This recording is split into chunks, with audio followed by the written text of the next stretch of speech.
Alright, so quick tip with DJI Pocket 2, how to swap connectors on DJI Pocket 2.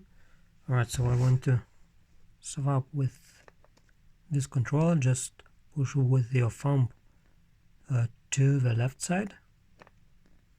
Alright, from the right side, and if you want to connect a Android connector, just make sure it is near the surface of the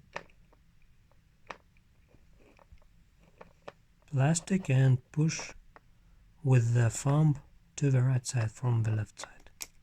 Look at that, with one hand I can change connector, and right now it's ready to be connected.